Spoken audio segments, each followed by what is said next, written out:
The alarm clock's shrill cry pierced through the pre-dawn darkness at 4:30 a.m., but Ethan Morales was already awake. He had been lying there for 20 minutes, staring at the water stain on the ceiling that looked like a butterfly, or maybe a storm cloud depending on his mood. Today it was definitely a storm cloud. His body ached in places he'd forgotten existed. The night janitor shift at the downtown office building had ended just 4 hours ago, and his knees still throbbed from scrubbing floors on his hands and knees. But there was no time for self-pity. The rideshare app was already pinging on his phone, morning commuters needing rides to Logan Airport and downtown offices. Ethan rolled out of bed as quietly as possible, though the old mattress springs protested with a soft groan. Through the thin wall, he could hear Sophia's gentle breathing from her small bed in what used to be a dining nook, but now served as her bedroom. Before we jump back in, tell us where you're tuning in from, and if this story touches you, make sure you're subscribed, because tomorrow I've saved something extra special for you. At 9 years old, she was smaller than most kids her age, a side effect of her condition that Dr. Khanna explained with careful medical terms that all boiled down to one simple truth. His daughter needed expensive treatments to stay alive. The bathroom mirror reflected a man who looked older than his 34 years. Dark circles shadowed his brown eyes, and his black hair needed cutting, though barbershops were a luxury he couldn't afford. His reflection reminded him of his father, who had worked construction until his body gave out at 55. Ethan had sworn he'd never end up like that, broken down and bitter. Yet here he was, measuring his life in shifts and overtime hours. He splashed cold water on his face and pulled on his cleanest polo shirt, the one he reserved for rideshare driving. First impressions mattered when your income depended on 5-star ratings, from strangers who judged you on everything from your car's cleanliness to whether you offered mints. The kitchen was cramped but spotless, a habit from his brief stint as a line cook that Sophia had adopted as her own. Her latest drawing was magnetized to the refrigerator door, a crayon masterpiece showing 3 figures standing in front of a colorful building with Morales Family Restaurant spelled out in careful block letters above the door. The tallest figure wore a chef's hat, the smallest held what appeared to be a flower, and between them stood a woman with long dark hair and a gentle smile, Sophia's idealized memory of her mother, Carmen, who had died when Sophia was 6. Ethan's chest tightened as it did every time he saw these drawings. Sophia had never stopped including Carmen in her artwork, never stopped planning for a future that included the restaurant they'd once dreamed of opening together. Before the diagnosis, before the medical bills that consumed every spare dollar and forced him to abandon culinary school, before he learned that love wasn't always enough, but it was all he had. The coffee maker gurgled to life, an ancient machine that Carmen had bought at a garage sale years ago. It still worked, mostly, though it made sounds like it was dying a slow, painful death. While it brewed, Ethan prepared Sophia's breakfast: scrambled eggs with cheese, toast cut into triangles the way she preferred, and her medications carefully measured and waiting beside an orange juice glass decorated with cartoon characters. "Morning, Papa." Sophia's voice drifted from her makeshift bedroom, thick with sleep but cheerful. She had inherited Carmen's optimism, along with her dark eyes and stubborn curls. "Morning, mi amor. Breakfast is almost ready."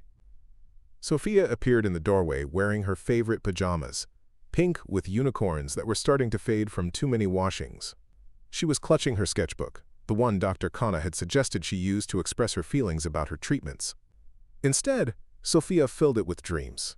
Restaurants and gardens, family portraits that always included 3 people, and lately, drawings of a scruffy dog she claimed to have seen outside the hospital. "I had the best dream," she announced, climbing onto the milk crate that served as her booster seat at their small table. "We opened our restaurant, and Mommy was there cutting vegetables like she used to. She told me to tell you that you're doing a good job, even when you're tired." Ethan's hand stilled on the spatula. Sophia often claimed to dream about her mother, and while he worried it wasn't healthy to cling to ghosts, these dreams seemed to comfort her in ways he couldn't. What else happened in this dream?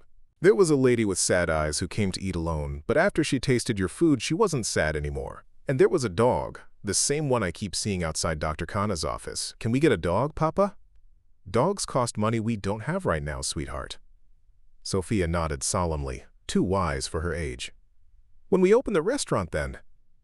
"When we open the restaurant," he agreed, though the words felt like promises he might never be able to keep. His phone buzzed with a ride request. Someone needed to get to the financial district by 7. Ethan calculated quickly.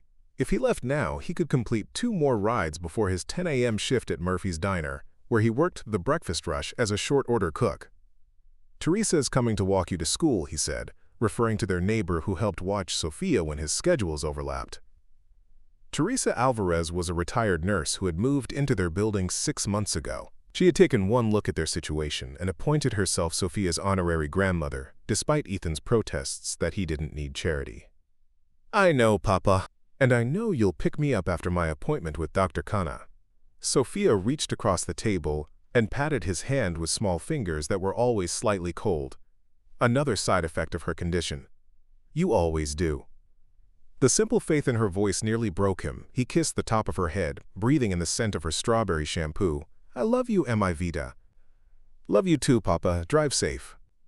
As Ethan headed for the door, grabbing his keys and the thermos of coffee that would be his fuel for the next 16 hours, he caught sight of Sophia's newest drawing on the counter. This one showed him behind the wheel of a car, but instead of looking tired, the figure was smiling. In the passenger seat sat a woman in a business suit, and in the back Sophia waved from a booster seat. He had no idea how prophetic that innocent sketch would prove to be. The glass towers of downtown Boston gleamed like monuments to ambition in the early morning light. Ethan guided his Honda Civic through the maze of construction barriers and one-way streets, his second cup of coffee doing little to combat the exhaustion that had become his constant companion. His phone's GPS directed him toward the financial district, where glass and steel reached toward a sky he rarely had time to appreciate. 20 stories above the morning traffic, Clara Davenport stood at the floor-to-ceiling windows of her corner office watching the city wake up. At 42, she commanded an empire built on artificial intelligence and data analytics, but this morning she felt as disconnected from the world below as if she were viewing it from space. Her reflection in the glass showed a woman who had perfected the art of appearing invulnerable, sharp-shouldered power suit, dark hair pulled back in a flawless chignon, and eyes that revealed nothing. The night had been another in a series of sleepless stretches, filled with contract reviews and strategic planning that kept her mind occupied and her memories at bay. Sleep brought dreams she preferred to avoid. Dreams of Daniel, her younger brother who had died 5 years ago in a car accident that had taken both him and their parents. Dreams of the family she'd lost just as her company was reaching its peak.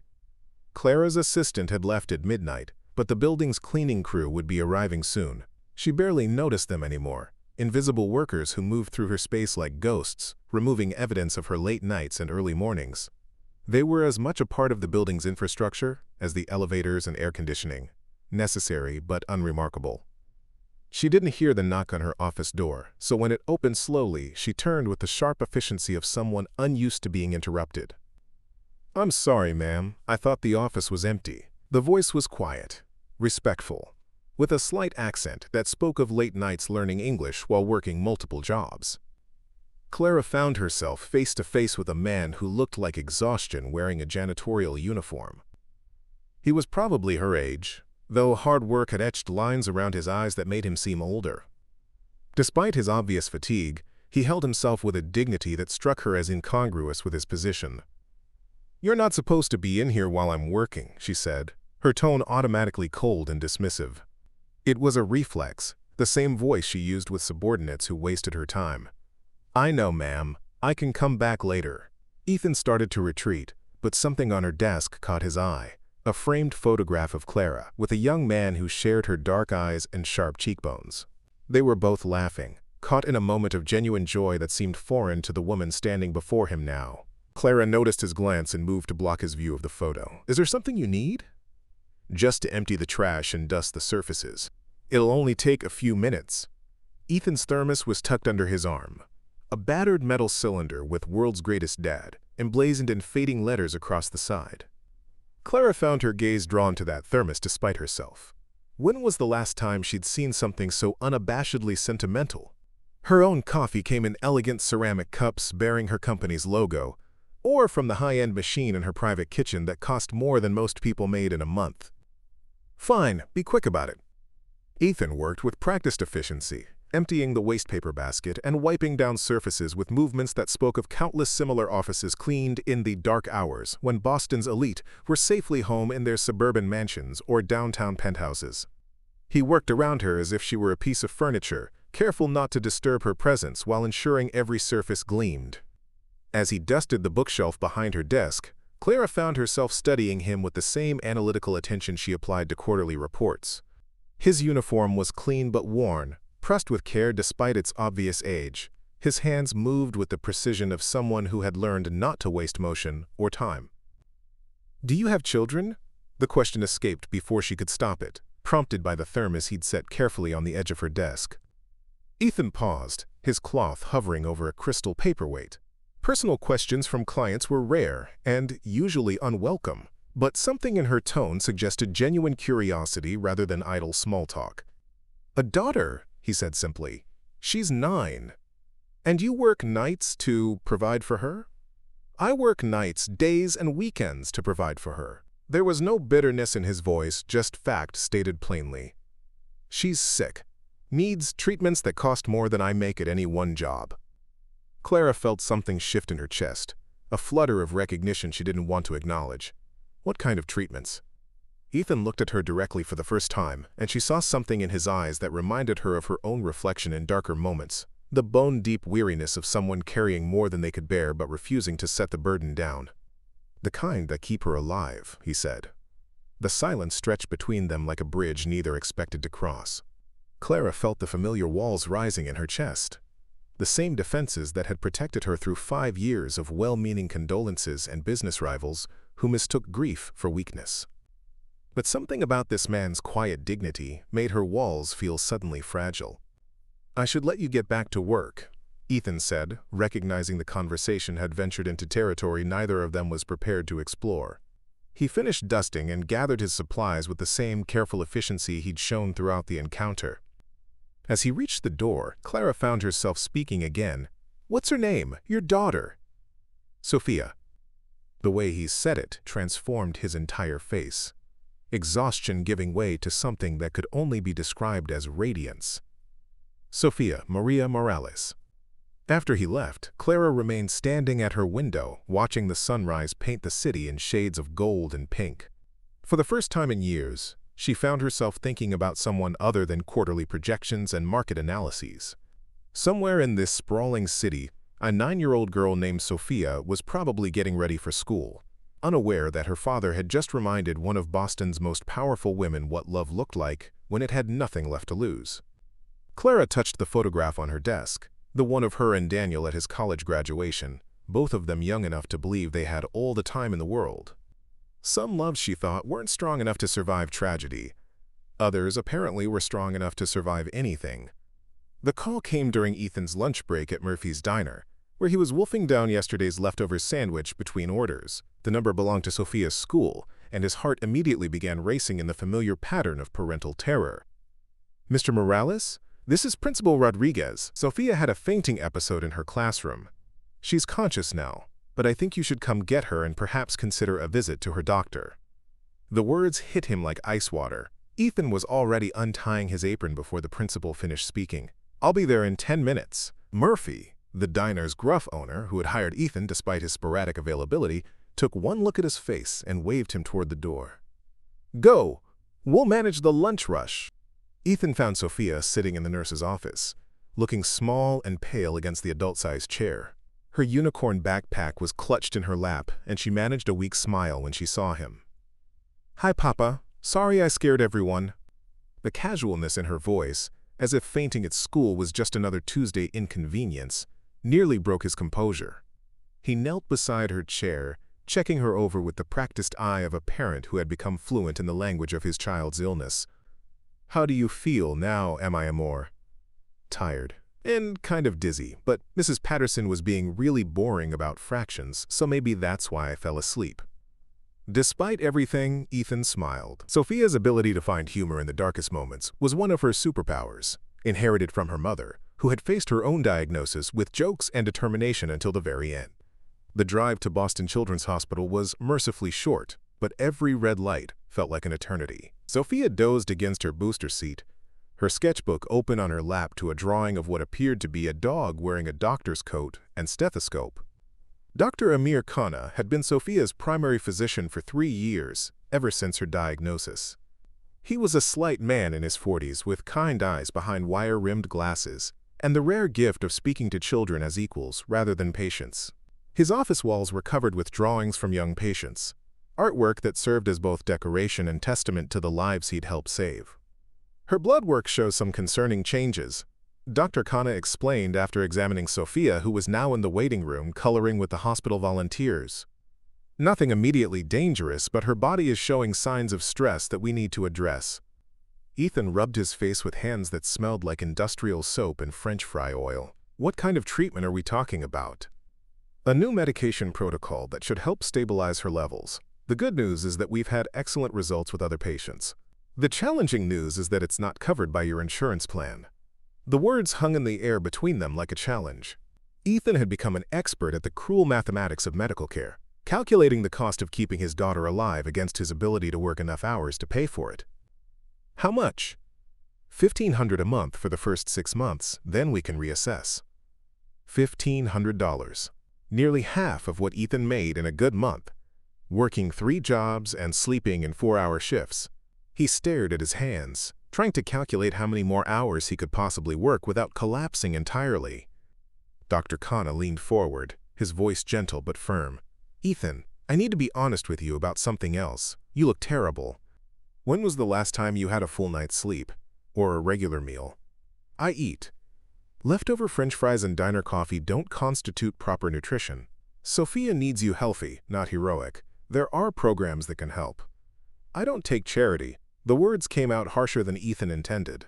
Pride was one of the few things he had left that couldn't be repossessed or shut off for non-payment. It's not charity. It's community support for families dealing with medical crises. Let me give you some information. I said no. Dr. Khanna sat back, recognizing the wall he'd hit. He'd seen it before. Parents so determined to handle everything alone that they risked losing what they were fighting to save. At least promise me you'll think about it. Sophia needs her father to be well enough to take care of her. Outside in the hospital corridor, Sophia was showing her latest drawing to an elderly volunteer, the dog in the doctor's coat, now accompanied by a small girl with dark curls and a superhero cape. This is Shadow, Sophia explained to the volunteer. He's a doctor dog who helps sick kids feel better. And this is me, but I'm Super Sophia because Papa says I'm the strongest person he knows. Where did you meet Shadow? The volunteer asked. He lives outside the hospital. Sometimes I see him when we leave appointments. He looks sad, like maybe he doesn't have a family either. But I think he wants one. Ethan felt his chest tighten as he listened. Even Sophia's imagination was shaped by loss and longing, by the understanding that families could be broken, and that love sometimes meant learning to live with sadness. As they walked to the parking garage, Sophia slipped her hand into his. Papa, are you worried about the medicine money? Her perception never failed to amaze and humble him. A little, mi amor, but we'll figure it out. We always do. Maybe we could ask the sad-eyed lady for help. What sad-eyed lady? The one from my dream, remember? The one who came to our restaurant and wasn't sad anymore after she ate your food. Sophia swung their joined hands as they walked. Sometimes I think dreams are just practice for real life. As they reached the car, Ethan caught sight of a scruffy dog lurking near the hospital's loading dock, thin and cautious, but with intelligent eyes that seemed to watch the comings and goings of families like theirs. When Sophia spotted the dog, her face lit up with recognition. Shadow, she called softly. The dog's ears perked up, and for a moment it looked like it might approach. Instead, it settled back on its haunches, content to watch from a safe distance, a guardian angel in desperate need of guardian angels itself. As they drove home, Ethan found himself thinking about Dr. Khanna's words and Sophia's dreams, about pride and desperation, and the thin line between survival and surrender. Somewhere in the city, Clara Davenport was probably reviewing contracts worth more than he'd make in a lifetime. He had no way of knowing that in less than 24 hours, their worlds would collide again, this time in a way that would change everything. But first, he had to figure out how to find $1,500 a month without losing what was left of his soul in the process. Desperation had a way of making impossible decisions seem reasonable. That's how Ethan found himself strapping Sophia's booster seat into the back of his Honda at 6 p.m. on a Thursday, preparing for a food delivery shift that would keep him out until midnight. Teresa had come down with the flu, and his usual backup babysitter was working her own second job. He'd already called in sick to his night janitor shift, losing a day's pay he couldn't afford. But Sophia couldn't be left alone. "This is like an adventure, Papa," Sophia said, buckling herself in with the practiced efficiency of a child who'd spent half her life in cars traveling between jobs and appointments. Her backpack contained her sketchbook, colored pencils, and the small stuffed elephant that had been her companion through countless medical procedures. "It's going to be boring, amor, just me driving around the city while you wait in the car." "That's okay, I can draw the city lights. They look like stars when they're blurry." Ethan's heart clenched at her casual reference to the vision problems that were another side effect of her condition. Everything about Sophia's illness seemed designed to steal pieces of childhood: energy, growth, clear sight, carefree moments. Yet somehow she found beauty in the blur. The delivery app guided them through Boston's evening traffic, past restaurants with outdoor heaters where couples shared intimate dinners, and families celebrated Thursday night freedoms that Ethan could barely remember experiencing. Their first few deliveries were routine apartment buildings and suburban houses where customers barely made eye contact as they exchanged food for payment. Then the app pinged with an order that made Ethan's stomach drop: a high-end Indian restaurant to an address in Beacon Hill. Not just any address, the same building where he'd encountered the woman with the sad eyes and the expensive suit just 2 nights ago. "Maybe it's a different floor," he muttered, though he knew better. The penthouse address was unmistakable. Sophia looked up from her sketchbook, where she'd been drawing Shadow with increasingly elaborate superhero accessories. "What's wrong, Papa?" "Nothing, sweetheart. Just thinking about traffic." But as they pulled up to the gleaming building, Ethan knew this delivery would be anything but routine. The doorman recognized him from his janitorial work and nodded with professional courtesy that couldn't quite hide his curiosity about why the night cleaner was making food deliveries. The elevator ride to the penthouse felt eternal. Sophia had insisted on coming with him, despite his protests. "What if the sad-eyed lady is there?" she'd asked with the logic only a 9-year-old could possess. "Maybe she needs cheering up." "Sweetheart, some people prefer to be left alone." "Nobody prefers to be sad, Papa. They just forget how to be happy." Now standing outside Clara Davenport's door with bags of aromatic Indian food and his daughter's unwavering optimism, Ethan wondered if he was about to make the situation infinitely more complicated. Clara answered the door in designer jeans and a cashmere sweater, casual clothes that probably cost more than Ethan's monthly rent. Her dark hair was loose around her shoulders, making her look younger and somehow more vulnerable than she had in her corporate armor. "I have your delivery," Ethan said, holding up the bags and trying to keep his voice professionally neutral. Clara's eyes widened with recognition, then shifted to Sophia, who was peeking out from behind her father with undisguised curiosity. "Hi," Sophia said with a small wave. "Are you the sad-eyed lady from my dreams?" "Sophia," Ethan warned gently, his cheeks burning with embarrassment. But Clara was studying his daughter with an expression Ethan couldn't read. "I don't think I'm from anyone's dreams," she said carefully. "Oh, but you are." Sophia stepped forward, pulling her sketchbook from her backpack. "See? I drew you before I met you. Papa says that's impossible, but I think some things are true even when they don't make sense." She held up a drawing that made both adults freeze. It showed a woman with dark hair standing alone in a big empty room surrounded by shadows. But in the corner of the page, barely visible, was a small figure offering the woman a flower. Clara stared at the drawing for a long moment. "You drew this before tonight?" "Last week, after I dreamed about you coming to our restaurant." Sophia's voice carried the matter-of-fact certainty of childhood.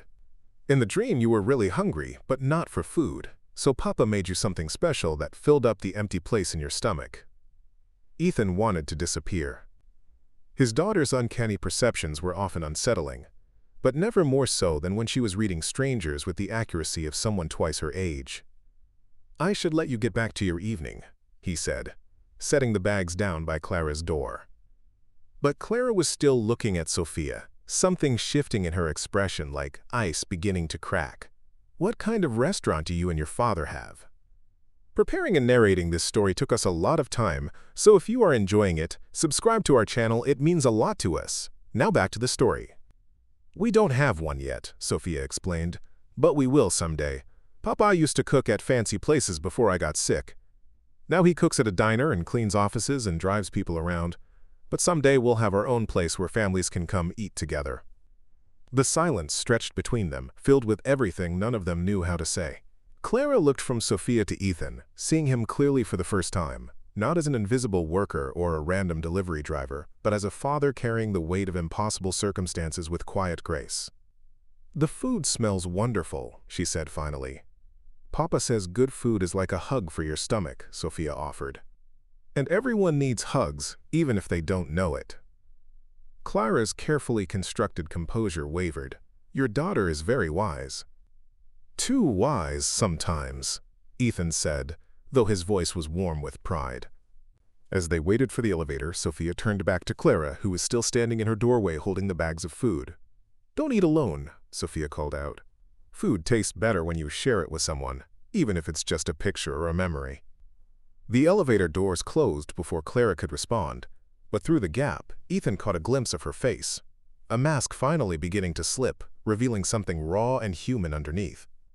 "She seemed nice," Sophia said as they descended, "just lonely, like Shadow." "Not everyone wants company, sweetheart." "I know. But maybe she just forgot how to ask for it." As they drove through the glittering city night toward their next delivery, Ethan found himself thinking about the woman standing alone in her penthouse with enough food for two and no one to share it with. Sophia was right. Clara Davenport hadn't looked sad so much as hollow, like someone who had forgotten what it felt like to be full. 20 stories above them, Clara sat at her dining table with the still warm containers of food, staring at Sophia's drawing. For the first time in 5 years, she wasn't eating alone with her laptop and quarterly reports. Instead, she was thinking about a 9-year-old girl who drew dreams into reality, and a father who turned love into strength, one impossible day at a time. The next morning's board meeting should have been routine. Quarterly projections, market analysis, strategic planning for the next fiscal year, the kind of data-driven discussion that had built Clara's empire and reinforced her reputation as Boston's most formidable tech CEO. Instead, she found herself staring out the conference room window, thinking about a child's drawing and the way hunger could mean something entirely different than she'd ever imagined. "Clara, did you hear Richard's question about the Mumbai expansion?" The voice belonged to Janet Walsh, Clara's head of operations and one of the few people who dared interrupt her reveries.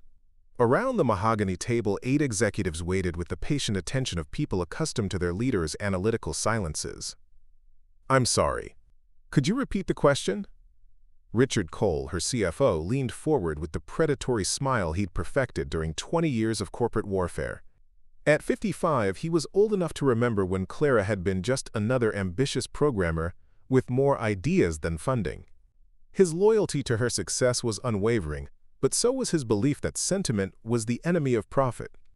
"I was asking about the cost-benefit analysis for establishing a development center in Mumbai versus expanding our existing Shanghai operations. The numbers favor Shanghai, but Mumbai offers certain tax advantages." Clara nodded, though the spreadsheets in front of her seemed to blur together like watercolors in the rain. Numbers that had once held her complete attention now felt abstract, disconnected from anything that mattered. "What about domestic expansion?" she heard herself asking. The room went quiet. Clara Davenport didn't make impulsive suggestions, and domestic expansion had never been part of their growth strategy. "Domestic expansion into what markets?" Richard's tone carried a note of concern. "Social impact programs, community outreach, using our technology to address local problems." The silence stretched longer. Finally, Richard cleared his throat. "Clara, we've discussed this before. Philanthropy is a luxury for companies with excess capital. We're in a growth phase that requires maximum reinvestment. What if it wasn't philanthropy? What if it was good business?" The question surprised her as much as it did the room. She had no prepared presentation, no market research to support what felt more like intuition than strategy. But something had shifted in her thinking since the previous night, like a foundation settling into new ground. "I'm not following," Janet said carefully. Clara stood and walked to the window, her reflection ghost-like against the glass. 20 stories below, the city hummed with the kind of desperate energy she'd once found invigorating. Now she wondered how many Ethans were down there, working themselves to exhaustion for children who needed more than love could provide. What if we developed programs that supported working families? Childcare assistance, healthcare supplements, small business loans for service workers trying to build something better? The words came out faster now, as if they'd been waiting for permission to exist. What if we prove that investing in community stability actually strengthens the economy? Richard's chair squeaked as he leaned back. "Clara, I need to speak with you privately." No, her voice carried the authority that had built her company from nothing into a billion-dollar enterprise. "If you have concerns, voice them here." "Fine. My concern is that you're letting personal emotions cloud your business judgment. I don't know what's triggered this sudden interest in social programs, but our shareholders didn't invest in a charity." The accusation hung in the air like a challenge. Clara turned from the window, her expression unreadable. "Our shareholders invested in my vision and my leadership, both of which have generated returns that exceed every projection you've ever made. This isn't vision, it's sentiment. And sentiment is exactly what destroyed your—" "Finish that sentence." Clara's voice was quiet, but every person in the room recognized the danger in it. Richard had the grace to look uncomfortable.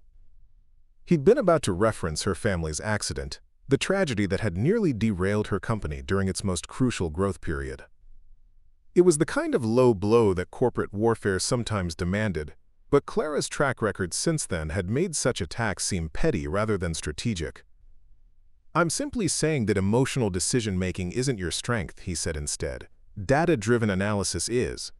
So let's see some data before we commit resources to programs that might make us feel better but won't necessarily make us money." Clara nodded slowly. "You want data? Give me 2 weeks to develop a proposal. Complete analysis, projected costs, potential returns. If the numbers don't justify the investment, we table the discussion. And if they do, then we prove that doing well and doing good aren't mutually exclusive." After the meeting disbanded, Clara remained in the conference room, staring at her reflection in the polished table. Richard's words echoed in her mind, particularly his unfinished sentence about emotion destroying her family. He wasn't entirely wrong. Her grief after the accident had nearly cost her everything. She'd thrown herself into work with destructive intensity, alienating colleagues and making increasingly isolated decisions. But this felt different. Not the desperate escape of grief, but something closer to awakening. Her phone buzzed with a text from her assistant. "Dr. Matthews called about your annual physical. Still want to reschedule?" Clara stared at the message, realizing she'd been avoiding her own health care while thinking about others who couldn't afford theirs. When was the last time she'd taken care of herself beyond the minimum required to function? When had she last felt genuinely hungry for something other than success? Instead of responding to her assistant, she opened her laptop and began researching something she'd never thought to investigate: the actual cost of raising a child with chronic illness in Boston. The numbers that appeared on her screen were staggering. Not just the medical expenses, but the cascading economic effects. Lost wages from missed work, the premium cost of flexible employment, the impossible choice between bankruptcy and watching a child suffer. One statistic stopped her cold. Families dealing with pediatric chronic illness were 3 times more likely to lose their homes than the general population. Clara thought about Ethan's careful pride, his refusal to meet her eyes when he'd mentioned his daughter's treatments. How many nights had he worked while Sophia slept in hospital waiting rooms or car back seats? How many meals had he skipped to afford her medications? She picked up her phone and called her research director. "Jennifer, I need you to compile data on working families in Boston. Specifically, the correlation between medical debt and employment instability. I want to understand the real scope of the problem. Is this for a specific project?" Clara looked out at the city again, somewhere in which a 9-year-old girl was probably sitting in a classroom, drawing pictures of dreams that seemed impossible but might not have to be. "Yes," she said, "it's for a specific project." As she ended the call, Clara realized that for the first time in 5 years, she was excited about something that had nothing to do with quarterly earnings or market dominance. Richard would call it sentiment, but it felt more like clarity, The difference between knowing the price of everything and understanding the value of anything. Somewhere in her penthouse that night, she would eat dinner while looking at Sophia's drawing, wondering what it meant to be hungry for things that couldn't be bought or sold. And for the first time since her family died, Clara Davenport would fall asleep thinking about the future instead of the past. 3 days later, Clara found herself doing something she hadn't done in years, driving her own car through neighborhoods she'd only seen from highway overpasses. The silver BMW felt conspicuous as she navigated streets where children played between parked cars and laundry hung from fire escapes like urban prayer flags. She told herself this was research, market analysis, understanding the demographic her proposed community programs would serve, but the truth was simpler and more unsettling. She couldn't stop thinking about Ethan Morales and his daughter's uncanny ability to see through carefully constructed facades. The address she'd found through the food delivery app led her to a 4-story brick building that had probably been elegant once, but now wore its age in cracked mortar and patched windows.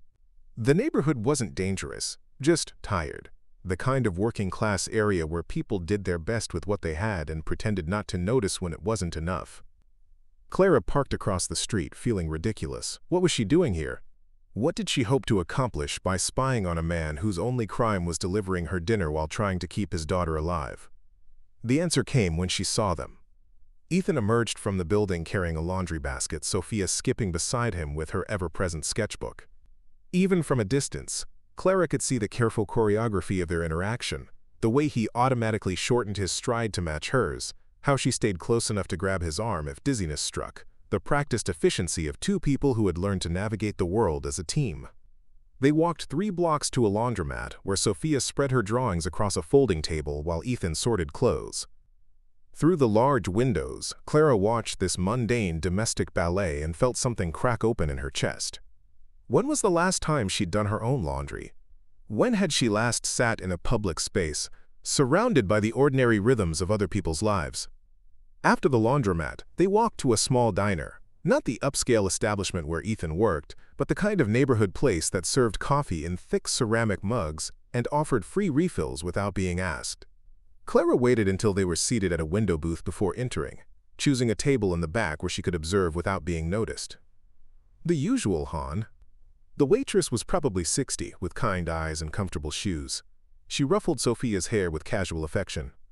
"Please, Dolores, and extra crackers for the soup." Clara realized they were regulars here, part of the fabric of this small community, in ways she hadn't been part of anything since losing her family. She watched Sophia arrange her crayons in careful order, while Ethan studied what appeared to be bills, his jaw tight with concentration. When their food arrived, grilled cheese and tomato soup for Sophia, coffee and a day-old muffin for Ethan, Clara felt another piece of her worldview shift. He was giving his daughter the real meal while subsisting on caffeine and carbohydrates. The sacrifice was so casual it seemed unconscious, as natural as breathing. Sophia was showing Dolores her latest drawing, Shadow the dog, now wearing a cape and surrounded by smaller animals that looked like they were being rescued from something. "He's a superhero now," Sophia explained. "He saves other animals who don't have families and then he finds them people who need love." "Sounds like a smart dog," Dolores said. "Where'd you meet him?" "Outside the hospital. He's usually there when we leave Dr. Khanna's office. I think he knows that place makes people sad, so he tries to make them feel better." Clara's throat tightened as she listened.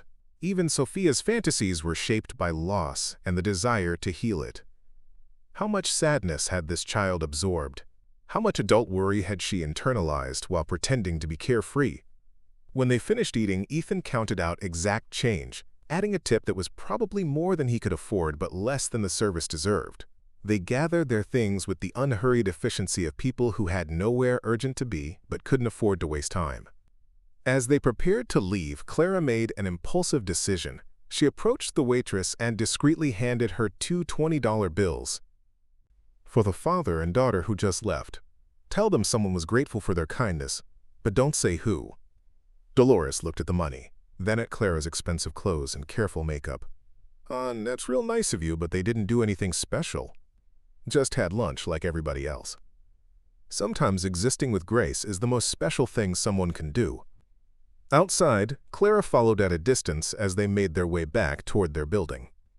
She was about to return to her car when Sophia suddenly stopped walking and turned around, scanning the street with the uncanny perception that had unnerved Clara from their first meeting. For a moment, their eyes met across the busy sidewalk. Sophia's face lit up with recognition and something that looked suspiciously like satisfaction.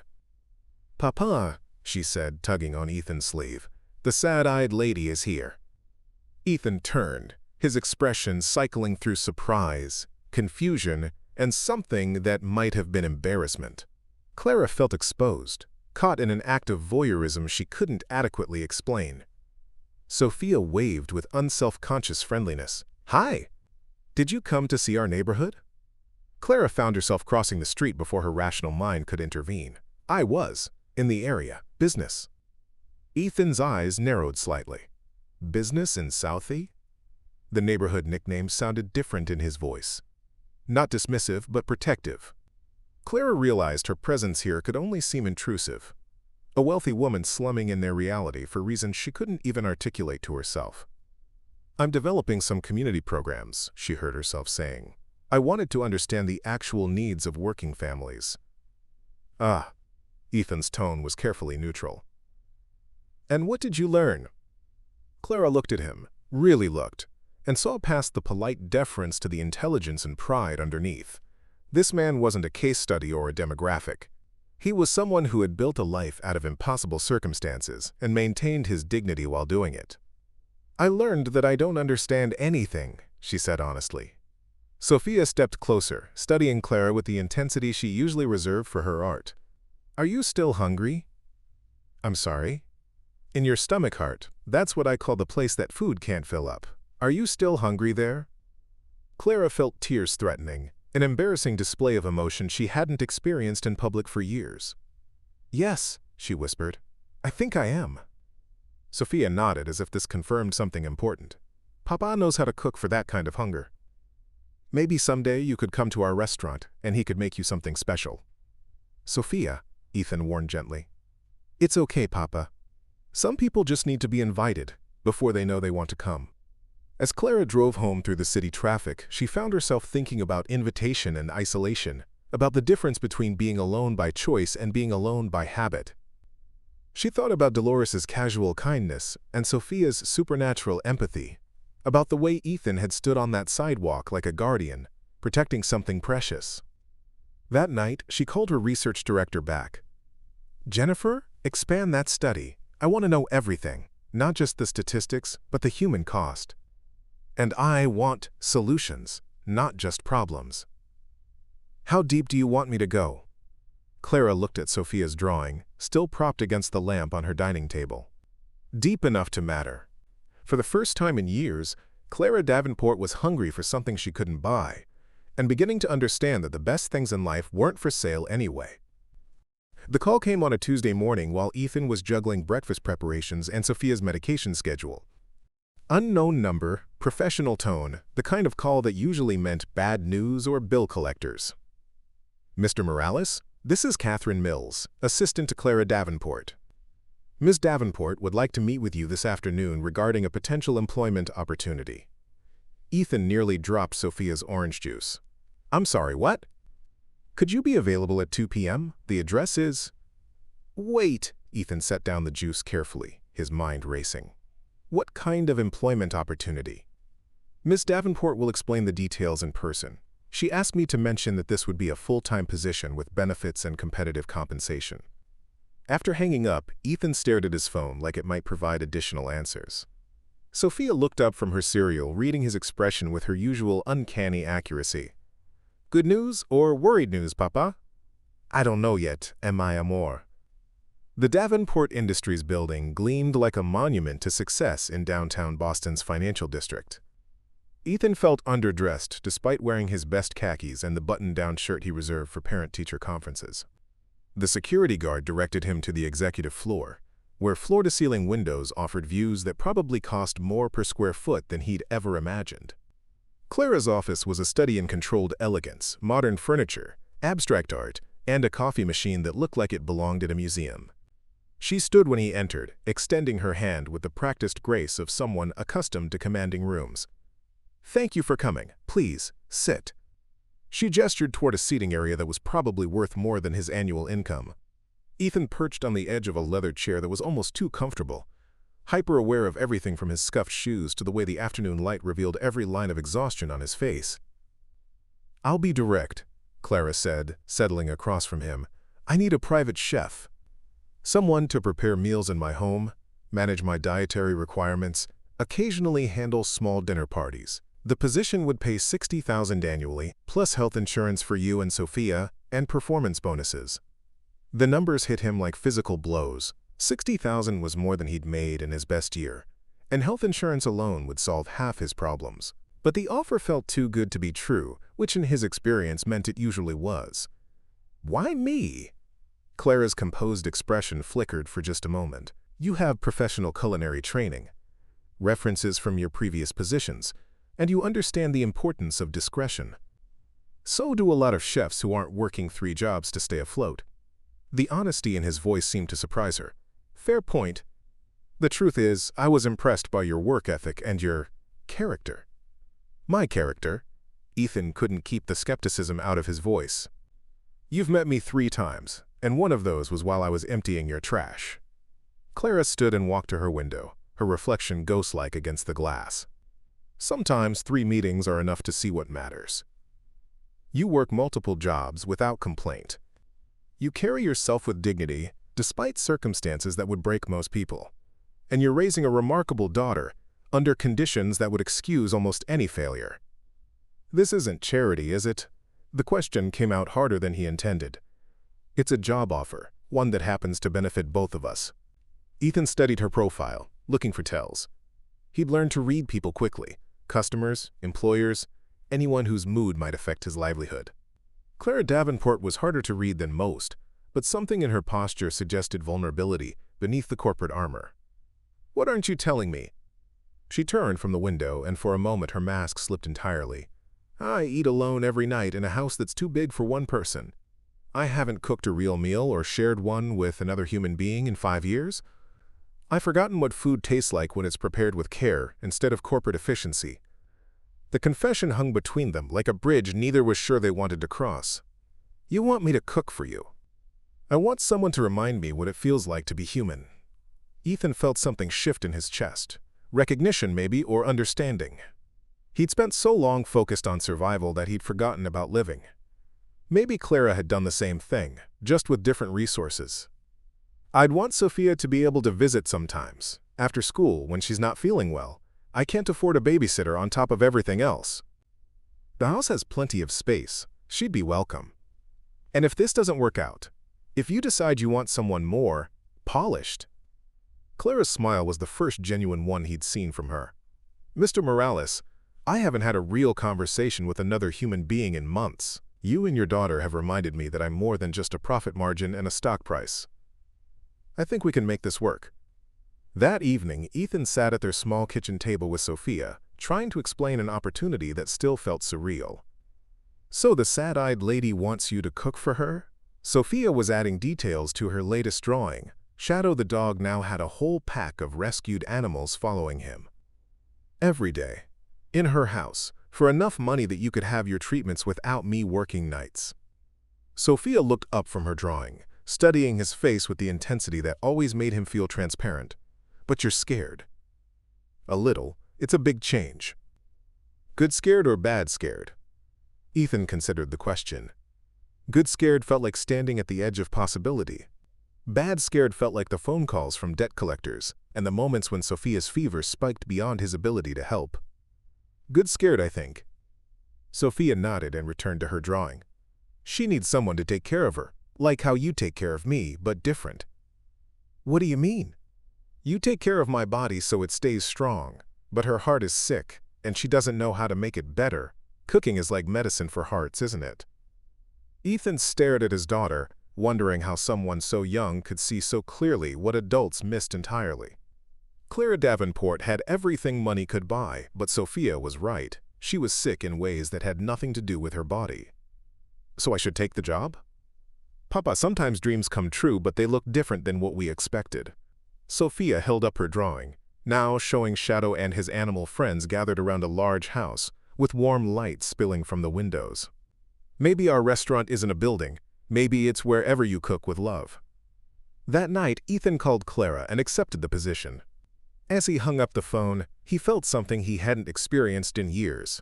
Hope that wasn't tinged with desperation. For the first time since Carmen's death, the future looked like something other than survival.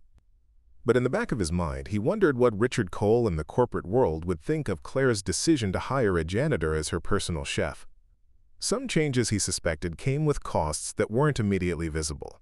Outside their window, the city hummed with its usual intensity, unaware that 3 lives were about to intertwine in ways that would challenge everything they thought they knew about family, success, and what it meant to find home in unexpected places. Clara's house in Beacon Hill was everything Ethan had expected, and nothing he'd prepared for. The brownstone's exterior suggested historical elegance, but inside, it felt more like a museum than a home. Rooms filled with expensive furniture that showed no signs of use. Art that was impressive but cold, and a kitchen that looked like it belonged in a design magazine rather than a place where actual cooking happened. "I mostly order takeout," Clara admitted on his first day, gesturing vaguely at the pristine granite countertops. "The previous owners renovated everything. I haven't actually used most of these appliances." Ethan ran his hands over the commercial-grade range, the double ovens, the refrigerator that was larger than Sophia's bedroom. It was a chef's dream, but it felt sterile, untouched by the messy intimacy of real cooking. "What do you like to eat?" he asked. Clara looked genuinely puzzled by the question. "I don't really have preferences anymore. Efficient nutrition, I suppose." "That's not food, that's fuel." "Is there a difference?" Ethan smiled, recognizing the challenge ahead. "Let me show you." He started simple: scrambled eggs with herbs from the neglected garden, toast made from bread he'd picked up from a local bakery, coffee brewed in a French press instead of extracted from the intimidating espresso machine. As he cooked, he explained each step, the way he used to teach Sophia when she was younger and more interested in kitchen adventures than art projects. "The eggs need patience," he said, stirring slowly over low heat. "Rush them, and they get tough.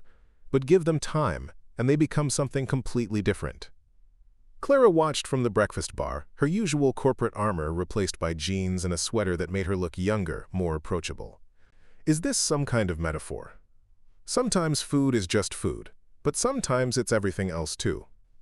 When he set the plate in front of her, Clara stared at it like she'd never seen eggs before. The first bite made her close her eyes. "I'd forgotten," she said quietly. "Forgotten what?" "That food could taste like comfort." Over the following weeks, they developed a rhythm. Ethan arrived each morning to find Clara already dressed for her day, usually on a conference call or reviewing documents.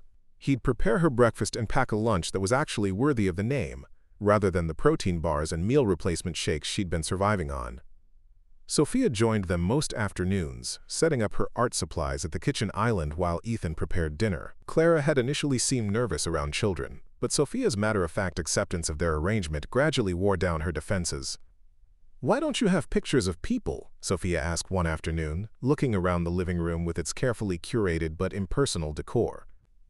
"I prefer art to photographs." "But art is made by people you don't know. Pictures are made by people you love." Clara's coffee cup paused halfway to her lips. "I used to have pictures. I put them away after some people I loved died." Sophia nodded with the gravity of someone who understood loss intimately. "We have pictures of Mammy everywhere. Papa says it's important to remember love, even when it hurts. Your father is very wise. He says the same thing about you."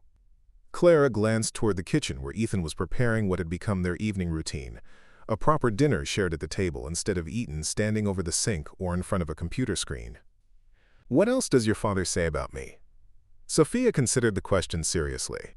"He says you're like a garden that nobody remembered to water, but the roots are still strong, and that cooking for you is helping you remember how to grow again." The conversation was interrupted by a scratching at the back door. Through the glass they could see a familiar scruffy shape. "Shadow!" Sophia jumped up, delighted. "How did he find us here?" Ethan looked up from the stove, concerned. "Sophia, we can't just let a stray dog into Miss Davenport's house." But Clara was already moving toward the door. "It's fine. He looks harmless enough." Shadow entered cautiously, his intelligent eyes taking in the elegant surroundings with the wariness of someone who'd learned not to trust good things. He was thin, but not emaciated, his coat rough, but not matted. Most remarkably, he seemed to know exactly who he'd come to see. The dog walked directly to Clara and sat at her feet, looking up at her with an expression that was part hope, part recognition. "He knows you're the one who needs him most," Sophia said matter-of-factly. Clara knelt and tentatively touched the dog's head. Shadow leaned into the contact, his tail giving a cautious wag. "I don't know anything about caring for dogs." "That's okay," Sophia said. "Love teaches you as you go." That night, as they sat around Clara's dining table, which had probably never hosted a family dinner, Ethan watched something shift in their small group. Sophia chatted about her day at school while Shadow dozed under the table, occasionally opening one eye to check that everyone was still there. Clara asked questions about Sophia's art, her treatments, her dreams for the future. "I drew our restaurant again," Sophia said, pulling out her sketchbook. "But it looks different now." The drawing showed a large house with warm light in the windows and 3 figures in the kitchen, 2 adults and a child, all working together. Shadow was there too, along with other animals that looked like they'd found their way home. "It's not a restaurant anymore," Sophia explained. "It's just a place where people who need families find each other." Clara studied the drawing, her expression unreadable. "Where did you get this idea?" "From watching you and Papa. You both take care of things. He takes care of me, and now you take care of all of us by giving us a safe place to be together. And we take care of you by making sure you're not lonely anymore." After Sophia went to sleep on the guest room bed that had become hers on late nights, Clara and Ethan cleaned up together in comfortable silence. It was domestic in a way that felt both natural and surreal. "She's remarkable," Clara said, loading dishes into the dishwasher with the careful attention of someone still learning the routine. "She sees things the rest of us miss." "Like what?" Ethan considered the question. "Like how healing isn't something you do alone. Like how sometimes the best families are the ones you choose instead of the ones you're born into." Clara's hands stilled on the plates. "Is that what we are? A chosen family? I don't know what we are yet. But whatever it is, it's working." Outside, the Boston night hummed with its usual energy, but inside the brownstone, something new was taking shape. Not the nuclear family of traditional expectations, but something more complex and perhaps more resilient. 3 people and 1 dog learning that love could take forms they'd never imagined. In her office downtown, Richard Cole was reviewing quarterly reports and noting Clara's decreased late-night email activity with growing concern. Some changes, he'd learned, were harder to quantify than others. But in the warm kitchen of the Beacon Hill brownstone, quantification was the last thing on anyone's mind. The crisis began with a phone call at 2 a.m. on a Thursday. Ethan was deep in the first real sleep he'd had in months when the hospital's number appeared on his screen, sending ice through his veins with familiar efficiency. "Mr. Morales? This is Dr. Patel from Boston Children's Emergency. Sophia was brought in about an hour ago. She's stable, but we need you here immediately." The drive to the hospital passed in a blur of empty streets and traffic lights that seemed designed to maximize terror. Clara had insisted on coming with him, ignoring his protests that she didn't need to be involved in their medical crises. "Sophia is part of my life now," she'd said simply, grabbing her keys. "That means her emergencies are my emergencies too." They found Sophia in a pediatric bay, looking small and pale against the hospital bed but alert enough to offer a weak smile when she saw them. Teresa sat beside her, holding her hand and looking older than her 70 years. "What happened?" Ethan asked, though part of him already knew. He'd been so focused on the new job, the hopeful routine they'd been building, that he'd missed the signs his trained eye usually caught. "She collapsed at my place around midnight," Teresa explained. "Said she felt dizzy and nauseous. I called the ambulance right away." Dr. Khanna appeared with the kind of expression that had become unfortunately familiar. Concerned but controlled, the face of someone delivering difficult news with practiced compassion. "Her levels are significantly off," he explained after pulling Ethan aside. "The new medication protocol we discussed, she needs to start it immediately. Her body is rejecting the current treatment." "How immediately?" "Tonight, and she'll need to stay for observation, probably 3 days minimum."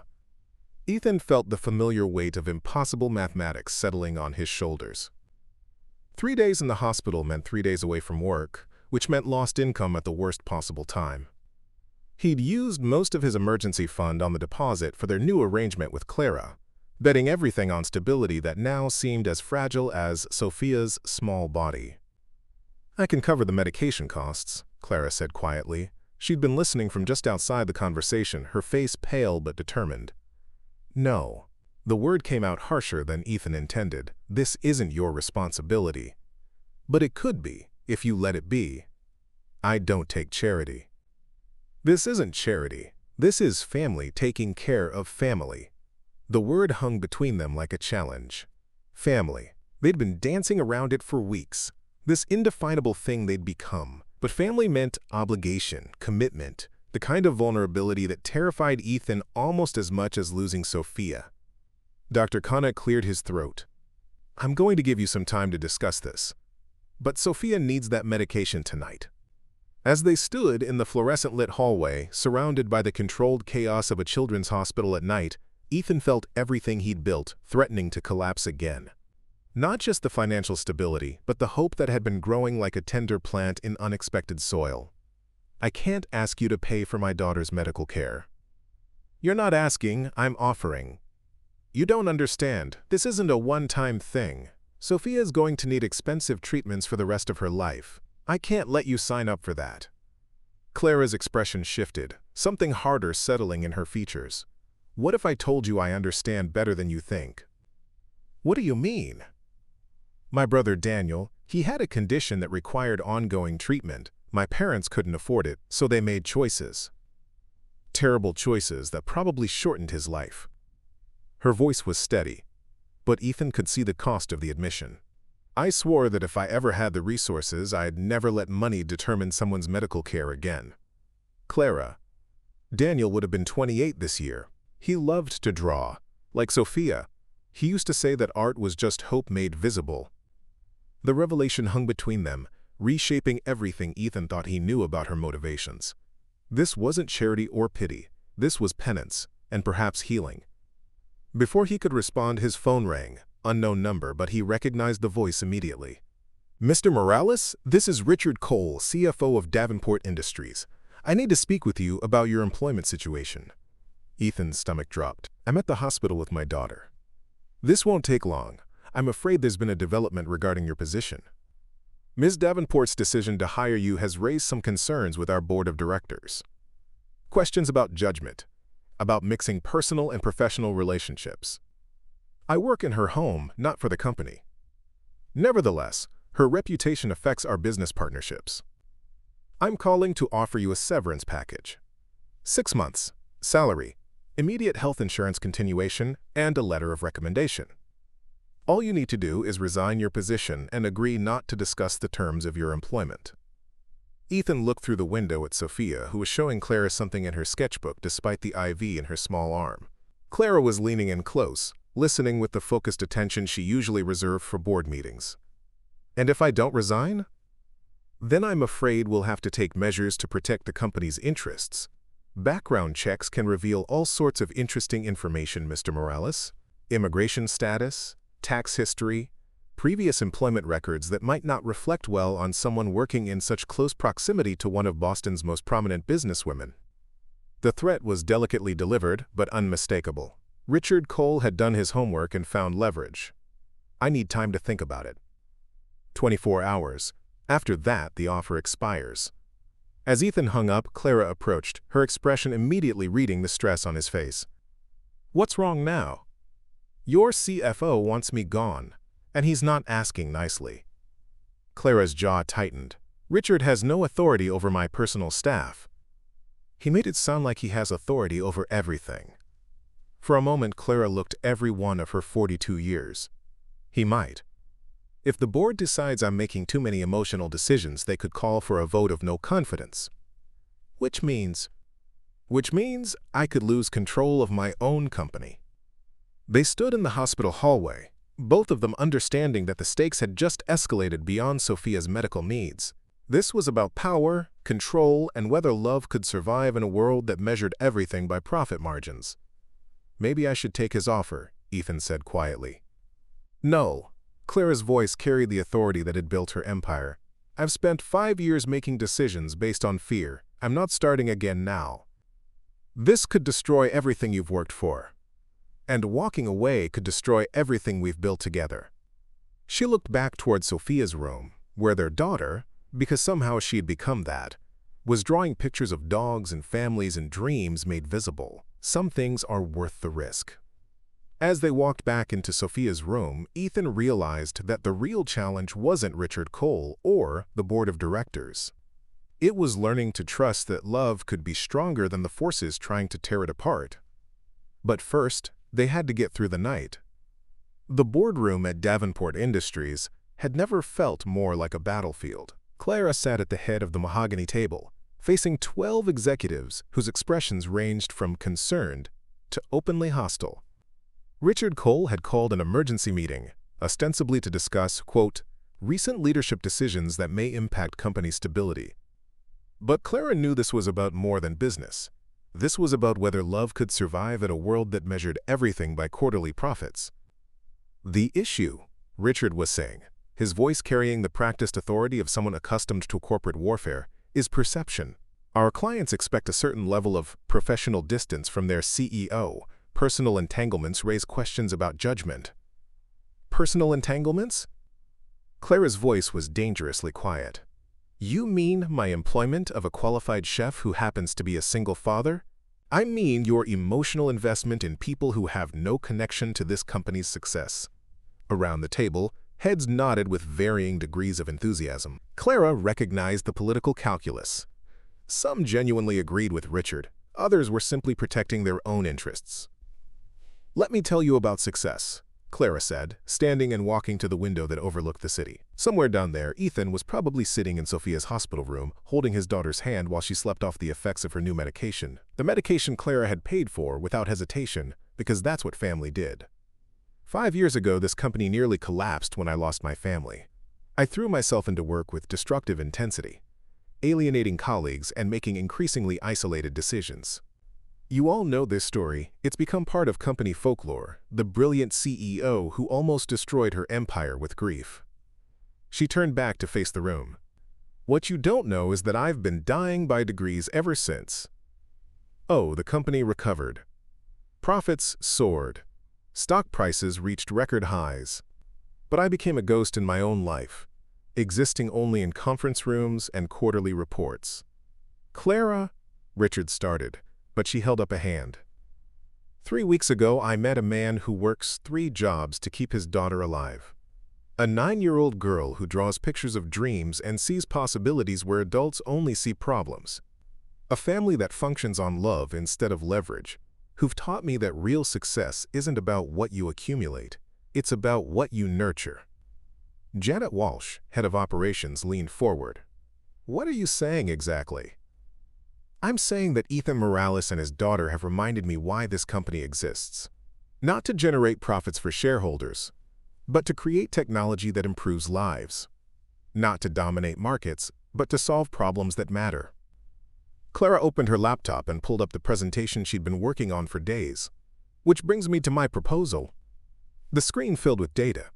Statistics about working families, medical debt, the correlation between financial stability and health outcomes. But more than numbers, Clara had included stories. Real families struggling with the same impossible choices Ethan faced every day. The Morales Family Initiative, she announced. A comprehensive program providing healthcare supplements, childcare assistance, and small business loans to working families in Boston. Funded initially by 20% of my personal holdings, with additional corporate investment based on measurable community impact. The room was silent. Richard's face had gone pale. You're talking about millions of dollars, he said finally. I'm talking about changing lives and proving that businesses can be profitable and compassionate simultaneously. The board will never approve this. The board doesn't need to approve how I spend my personal money.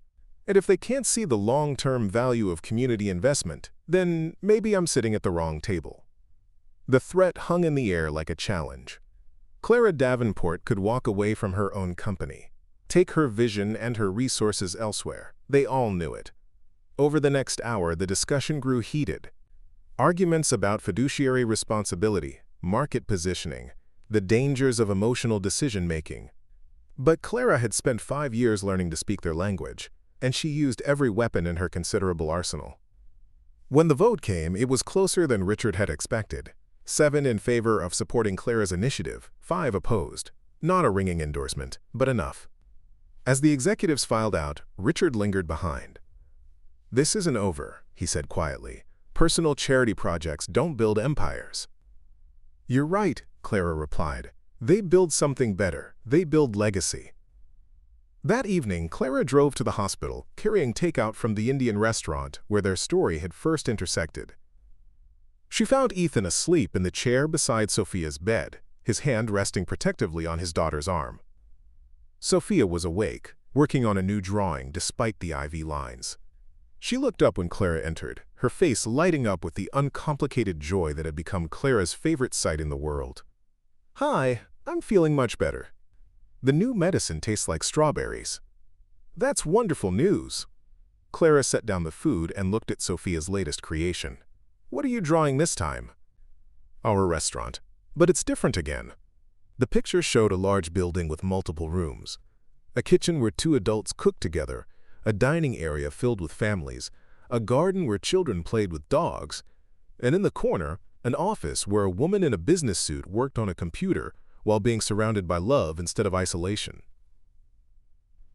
"It's not just a restaurant anymore," Sophia explained. "It's a place where people help each other. Like how you helped us, and now we help you not be lonely, and together we help other families who need what we needed." Ethan stirred awake, immediately alert in the way of parents accustomed to medical crises. "How did the meeting go?" "We won. The initiative is approved." Clara sat on the edge of Sophia's bed. Richard wasn't happy, but sometimes doing the right thing isn't about making everyone happy. "And your job? Your company?" "Still mine, though I suspect Richard will be looking for other opportunities soon." Sophia held up her drawing. "Look, Papa, I drew our family restaurant." "Our family?" Ethan asked, looking between Clara and his daughter. "Well, yes, we live together, we take care of each other, we love each other.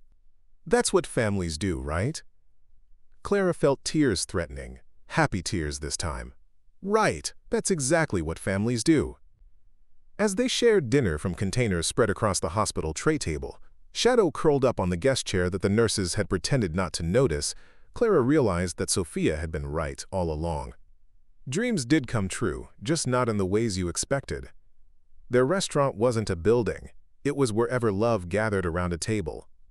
Their family wasn't defined by blood or law, but by choice and commitment and the daily decision to show up for each other.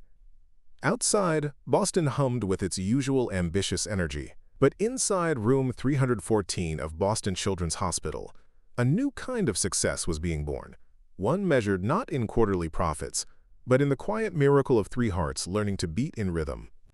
When Sophia fell asleep later, her small hand clasped around Clara's finger, her latest drawing pinned to the wall where everyone could see it, Clara finally understood what her brother Daniel had meant all those years ago. Art really was hope made visible. And sometimes, if you were very lucky, hope became family.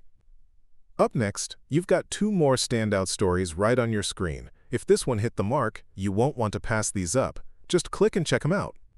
And don't forget to subscribe and turn on the notification bell so you don't miss any upload from us.